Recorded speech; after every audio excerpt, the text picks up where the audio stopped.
नमस्कार, स्वागत है आपका बुंदेली प्रेस वार्ता में। आपके साथ मैं हूं दीपेन ठाकुर। जैसे कि आपने देखा है पिछले कुछ दिनों में बागेश्वर धाम सरकार का दरबार जो पिछले दिनों वहां पर निवाड़ी में लगा हुआ था,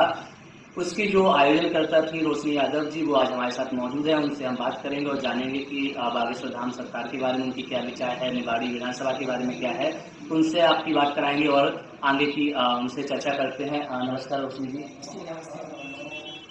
रोशन जी, सबसे पहले तो आपसे एक सवाल जानना चाहेंगे कि आपकी शिक्षा क्या रही है? मेरी शिक्षा चूँकि प्राथमिक और निवास है, तो मेरी स्कूली शिक्षा पूरी मेरे क्षेत्र से ही हुई है, प्रत्येक से। और उसके बाद मैंने एमटेक किया है दरअसल कॉलेज भोपाल से। जी, तो जैसे कि हमें जहाँ तक जी पोस्ट ग्रेजुएट जैसे हमें नॉलेज है कि आप जो है आप भी एक किसान परिवार से आती हैं, ठीक है, और किसान परिवार से आती हैं, तो राजनीति में आने का विचार कैसे आया? क्योंकि किसान परिवार से जब हम आते हैं और किसान परिवार की जो परिभाषा होती है वो होती है परिपक्वता, मेहनत और परिश्रम। तो मेहनत और परिश्रम से जब हम आगे बढ़ते हैं और एक किसान की बेटी होने का जो गौरव और सम्मान मुझे मिला है, वो मैं मानती हूँ कि शायद वो कहीं है ही नहीं। तो उस मजबूती में जब गांव से निकलकर हमने स्कूल की शिक्षा प्राप्त की, 6 किलोमीटर साइकिल चला करके रोज आना जाना, और ये भी एक बहुत बड़ा परिश्रम था क्योंकि कई बेटियां गांव से बाहर निकलकर ये परिश्रम और ये सामर्थ्य नहीं जुटा पाती हैं। तो मेरा परिश्रम तो वहीं से शुरू हुआ। और उसके बाद क्योंकि भोपाल बीटेक एमटेक के दौरान मैंने एक सामाजिक संस्थान से मैं जुड़ी और वहां पे मैंने सीखा, क्योंकि हमेशा से मेरा सेवा भाव रहा है। क्योंकि जो किसान परिवार होता है वो एक अन्नदाता के रूप में हमेशा हमें कुछ देने का प्रयास करता है, तो वही सेवा भाव मुझ में भी रहे। और उसके साथ मेरी सामाजिक संस्था को लेकर एक मैंने बुंदेलखंड जन सेवा समिति करके संस्था रजिस्टर्ड करवाई और लगातार उस दौरान बेटियां महिलाओं के लिए सशक्त होकर आवाज उठाना और नशा मुक्ति की लगातार मैं पहल कर रही हूँ। और उस नशा मुक्ति की पहल में मेरे क्षेत्र ने भी मेरा बहुत साथ दिया और कई सौ ऐसे लोग हैं जिन्होंने संकल्प लेकर नशे को छोड़ा है, जो मुझे मजबूती भी प्रदान करता है। और जब इस सेवा भाव के साथ जब सामाजिक धारा में शामिल हुई, तो सामाजिक धारा की पृष्ठभूमि को आगे ले जाने के लिए मेरे संपूर्ण क्षेत्र के मेरे परिवारों ने मुझसे कहा कि बेटी हमें बेटा राजनीतिक एक धारा को भी पकड़ना पड़ेगा, जो कि हमें मजबूती प्रदान करता है। क्योंकि राजनीतिक एक स्वयं सदन होता है जो हमारे क्षेत्र की, हम चाहे नशा मुक्ति का अभियान उठाएं या महिला सशक्तिकरण की बात करें या रोजगार या किसी भी तरह की बात करें, तो वो एक प्रॉपर सदन में रखी जाती है। और जब तक हमारे पास सदन का मजबूत प्रतिनिधित्व नहीं है तो हम उस आवाज को नहीं रख सकते। हम अपने सामर्थ्यता के अकॉर्डिंग तो कुछ भी कर सकते हैं, तो हमें उसके लिए एक माध्यम चाहिए होता है। और उसका सबसे सुलभ माध्यम लोग बताते हैं या मेरे भी अनुमान से राजनीति है। खुद के विचार से भी राजनीति मतलब इसी उद्देश्य से ताकि समाज की सेवा कर सके आप। जी, क्योंकि राजनीति में आप किसी पद पे पहुंचते हैं तो आपके पास एक पर्टिकुलर कार्य क्षेत्र के लिए बजट आता है जिसमें आप लोगों का कार्य करवा सकते हैं और बहुत सारे माध्यम होते हैं। तो मुझे लगता है कि अभी आपने एक खबर देखी होगी, इससे पहले दिल्ली में एक बेटी जो थी गाड़ी में घिसटते हुए खींचा गया था, उसे खींचा गया था। इससे पहले भी आपने देखा होगा जो नई रिपोर्ट आई है, मध्य प्रदेश अव्वल नंबर पे आया है, छेड़खानी हो या किसी भी क्षेत्र में महिलाओं को उत्पीड़न में, तो इसके लिए भी कुछ कहेंगे? मैं इसके लिए तो ये कहना चाहूंगी, क्योंकि आपने पूर्व में मेरा जो इंट्रोडक्शन दिया कि बागेश्वर धाम का जो दिव्य दरबार मैंने कराया, आयोजक रोशनी यादव से बात करें कि मैं जिला पंचायत सदस्य भी हूँ और मैं मानती हूँ कि वो मेरे बागेश्वर धाम सरकार जो हिंदू राष्ट्र और सनातन की बागेश्वर की बात है वो आपसे हम बाद में करेंगे, पहले इस पे नहीं, मैं उसी को रेट करके बहुत अच्छी बात कहने जा रही थी कि वो जो हिंदू राष्ट्र जो सनातन की जो मांग कर रहे हैं कि हिंदू राष्ट्र इस भारत देश को होना चाहिए, तो उसमें मेरी जो शिक्षा पद्धति है, उस शिक्षा पद्धति में मैंने पूर्व में भी कहा है कि अगर गीता और रामायण का ज्ञान हमें हमारे ग्रंथों का, केवल गीता और रामायण नहीं, ऐसे हमारे अनेक ग्रंथ हैं, अगर उन ग्रंथों का हम युवाओं को ज्ञान होता है, इस पूरे देश की जो युवा पीढ़ी है और वो इस ज्ञान से परिपूर्ण होती, तो आज जो आए दिन जो आप बात कह रहे हैं कि किसी बेटी को कोई घसीट में ले जा रहा है, किसी जो भी मेरे भाई किसी को काट करके प्रेम की परिभाषा को परिभाषित करने का प्रयास करते हैं, इतनी दरिंदगी अपना रहे हैं, अगर उनमें ये सब ज्ञान होता, हमारे संस्कार जो हमारी हिंदू संस्कृति है और हमारे जो संस्कार हैं, अगर उनका ज्ञान होता तो ये विषय ही नहीं आते रेप जैसे। अभी आपको एक मालूम होना चाहिए, आपकी विधानसभा में उमरी आता है, उमरी में अभी एक घटना हुई है, कल ही हुई है कि एक महिला को आग लगा के जला दिया गया है। इस शायद आपको इस बात का नॉलेज नहीं होगा, बताया भी शायद आपको जानकारी नहीं पहुंचेगी, तो हम आपको बता रहे हैं कि जो उमरी गांव पड़ता है, तो वहां पे क्या हुआ कि आपसी अनबन हुआ, जो भी हुआ हो, ज्यादा नॉलेज हमें भी नहीं है, लेकिन सुनने में आया था कि एक महिला को आग लगा के जला दिया गया है। तो ऐसी घटनाएं हैं जो अपने यहाँ हो रही हैं, तो इनके लिए भी जागरूक होना बहुत बड़ी बात है, जागरूक करना भी जरूरी है, तो उसके लिए भी आपको मेहनत करना पड़ेगा। बिल्कुल वही, मैं महिलाओं की महिला सशक्तिकरण की आवाज को लेकर ही मैं आगे निकली हूँ और इस संपूर्ण जिले का साथ मेरे साथ है। और जो आपने घटना बताई है वो बाकी मतलब मेरे रोंगटे खड़े हो रहे हैं, वो बाकी हृदय विदारक है और उससे मेरे भाव थोड़े से मैं भावुक भी हुई सुन के, क्योंकि जब महिला स्वयं को जला रही है प्रेशर, इसीलिए मैं बहनों की आवाज बन के आई हूँ कि वो स्वयं में खुद को इतना मजबूत, इतना सजग बना ले कि हम वो नारी हैं जिन्होंने पूरे देवता और ईश्वर लग के जब हार मान जाते हैं और काली माता के चरणों में प्रणाम करने आए, तो हम वो काली और चंडी का स्वरूप लेकर भी समाज और देश का उत्थान करने के लिए हम बराबर सजगता के साथ खड़े हैं। और हमें सरकारें भी आरक्षण अगर देती हैं तो मेरा सिर्फ इतना सवाल है कि वो आरक्षण जो दिया जाता है उसमें वाकई जो निडरता और साहस के साथ जो बहनें आगे बढ़ती हैं उनको स्वीकारना चाहिए, उनको दरकिनार नहीं करना चाहिए। तो मेरा प्रयास हमेशा ये रहेगा कि मैं गांव-गांव तक पहुंचकर हर बहन तक पहुंचूं और उनको इस मुकाम तक लेकर पहुंचूं कि वो खुद अपने निर्णायक भूमिका की क्षमता में सदैव खड़ी रहें। उन्हें ये डर ना सताए कि अगर कल के दिन मेरा घर परिवार छूटेगा तो मैं अपना जीवन यापन कैसे कर पाऊं। ये इतनी सजगता उनमें होनी चाहिए ताकि उनका साहस ना टूटे, क्योंकि सबसे बड़ी मजबूरी जो मैंने बहनों में देखी है उनमें ये होती है कि वो एक परिवार की बेटी है, अगर वो पढ़ लिखकर सही मायनों में खुद के पैरों पर खड़ी ना हो पाई और दूसरे परिवार में जब वो ब्याह जाती है, उनकी शादी हो जाती है, तो उनकी चिंता और उनका संकट इतना होता है कि अगर मेरे परिवार में अगर किसी ने मुझे त्याग दिया तो उसके बाद मेरा जीवन कैसे चलेगा। अरे जब ईश्वर ने आपको जन्म दिया है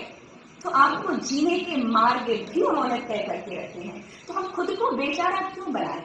हमें बेचारा होने की आवश्यकता नहीं है, हमें आवश्यकता है हमारी समझदारी, हमारी जागरूकता, हमारे साहस की। अगर हमने तय कर लिया तो एक ऐसी ही माँ है और उदाहरण के तौर पे कई ऐसी बहनें हैं कि कल्पना चावला जी जो है अंतरिक्ष पे चांद पर पहुंच करके अपने प्राणों का देह करके चली गई है, तो रानी की लक्ष्मीबाई की उन्होंने अपनी पीठ पर बच्चे को बांध करके, उनके ना परिवार का उनको सहारा मिला ना किसी का मिला, लेकिन उसके बाद भी उन्होंने साहस कई है इतिहास में भी पराक्रमों की मुझे लगता है जो नई गाथा है वो लिखी गई है, इसमें कोई बात नहीं है। अच्छा, आप चलते हैं, हम जो भी आपने पूर्व में ही बताया बागेश्वर धाम सरकार के लिए दरबार लगवाया, तो दरबार की जो है लोग मायने निकाल रहे हैं कि राजनीति से प्रेरित होकर दरबार लगाया गया है। क्योंकि राजनीति से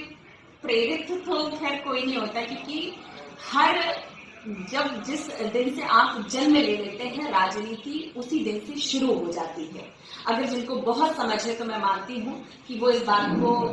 मेरे लिए सहमति जताएंगे कि हर एक कोई ऐसा परिवार अछूता नहीं है जिसमें राजनीति ना होती हो। राजनीति से हटके कभी किसी का जीवन चलता ही नहीं है। समाज में भी किसी भी परिदृश्य में आप देखें कि दरबार का जो उद्देश्य निकाला गया है, लोगों ने यही बताया है कि अपना फ्रेम सेट करने के लिए राजनीति में आई हैं, लोगों तक बात पहुंचाने के लिए दरबार। अगर मेरे जो भी ऐसे लोग मानते हो कि वो राजनीतिक का फ्रेम सेट करने के लिए दरबार हुआ है, तो मैं उनको भी प्रणाम करती हूँ और उनकी सोच को भी प्रणाम करती हूँ। पर ये दरबार जो दिव्य दरबार होना था, क्योंकि प्रभु ने भी बागेश्वर सरकार ने भी मंच से कई बार कहा है कि मैं उसके लिए 2 साल से लगभग प्रयासरत थी और पूर्व में उसकी तारीख भी सुनिश्चित हुई थी, लेकिन किसी कारणवश या महाराज जी की व्यस्तता के कारण और चूंकि मेरी भी कुछ पारिवारिक समस्या थी बेटे को लेकर के, तो उस कारण से मुझे वो दरबार की तारीख स्थगित करनी पड़ गई थी। और ये सामूहिक मंच पर और उन्होंने कहा भी है, और उससे पहले भी आप शायद मेरे फेसबुक या अन्य सोशल मीडिया माध्यम पर जाके देखेंगे तो वो सब चीजें आपको जानकारी भी मिल जाएगी कि पूर्व में भी ये दरबार होना था कि नहीं होना था। और ये दरबार इसलिए भी होना था क्योंकि निवाड़ी जिले में हुआ नहीं, और उनकी ख्याति इतनी बड़ी है कि वो पूरे जगत में कर रहे थे। और जब यहाँ गांव-गांव में एक राजनीतिक या सामाजिक माध्यम से गांव-गांव में जाके मैंने देखा कि पूरे गांव के गांव कहाँ जा रहे हैं, बागेश्वर धाम सरकार में अर्जी लगाने जा रहे हैं, तो मेरा दायित्व तो और बढ़ गया। फिर उस पर और चिंतन करके मैंने लगातार प्रयास किया महाराज जी से कि मुझे एक निवाड़ी जिले में दिव्य दरबार चाहिए, क्योंकि मेरे यहाँ के लोगों की आस्था, अथाह आस्था है आप में। तो अगर उनके दरबार लगने से 150 लोगों की यहाँ अर्जियां लगती हैं और उसका कुछ समाधान होता है, एक अच्छा मार्गदर्शन मेरे क्षेत्र को मिलता है, ये सुनिश्चित होते हुए, और चूंकि अभी टीकमगढ़ में उनका आना हुआ, टीकमगढ़ की जो कथा की तारीख थी वो 9 दिन की रात कथा थी, उसमें से 2 दिन का समय प्रभु ने कम किया और 4 तारीख यहाँ निवाड़ी जिले के लिए दी। तो वो मुझे लगता है किसी से छुपा नहीं है, पर चूंकि जो राजनीतिक उस तरह की क्या होता है कि आप कोई अच्छा भी काम करते हैं तो उसमें कुछ तो लोग होते ही हैं बुराई करने के लिए। तो भारत देश में आपने देखा होगा कि 60% लोग अगर काम कर रहे हैं तो 40% लोग केवल गॉसिप और चुगली में अपना समय व्यतीत करते हैं। अच्छा, अभी आपने बागेश्वर धाम के बारे में कहा है, एक नई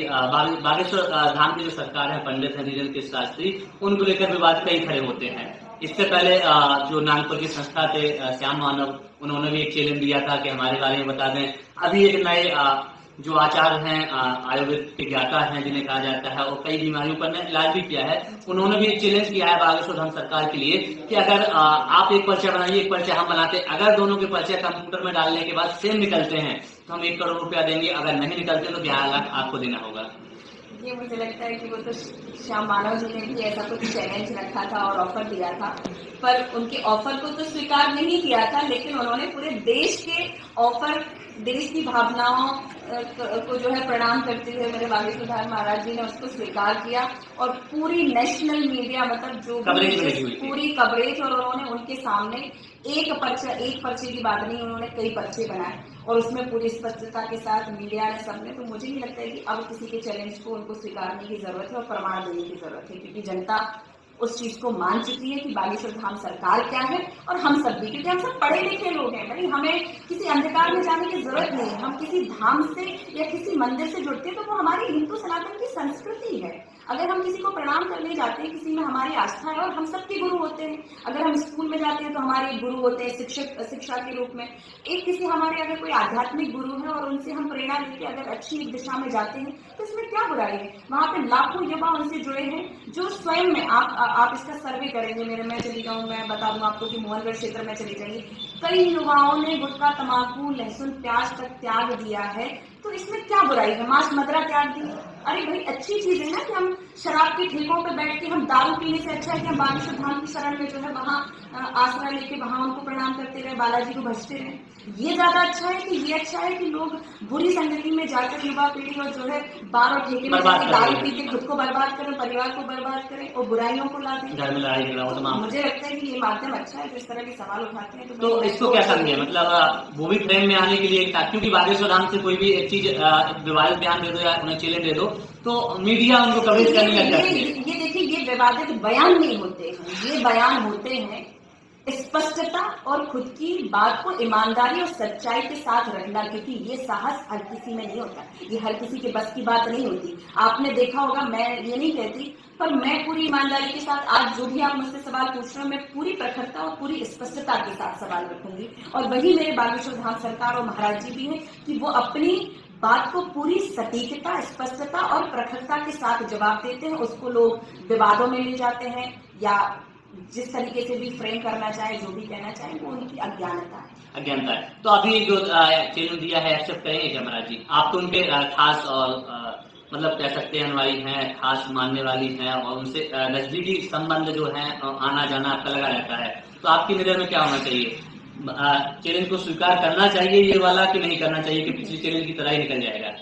मुझे नहीं लगता कि चैलेंज उसमें स्वीकार करने जैसा क्या है। अगर वो खुद को साबित ना कर पाते, उन्होंने पूरे देश के चैलेंज को स्वीकार किया। ये तो छोटी छोटी सी लोग खुद, अब मैं ये कह सकती हूँ ना, जो आप बात कर रहे हैं कि वो विवादित बयान देके फ्रेम में आना चाहते हैं, तो ये लोग भी तो वही काम कर रहे हैं ना कि खुद चैलेंज देके बागेश्वर धाम सरकार की जो टीआरपी है उससे खुद जो है एक फ्रेम में आना चाहते हैं कि वो मेरे लिए कुछ स्टेटमेंट। पर मुझे नहीं लगता जब वो खुद अपनी पूरी स्पष्टता के साथ और पूरे देश ने वो चीजें स्वीकार ली है कि बागेश्वर धाम जैसे पीठाधीश्वर सच्चे हैं,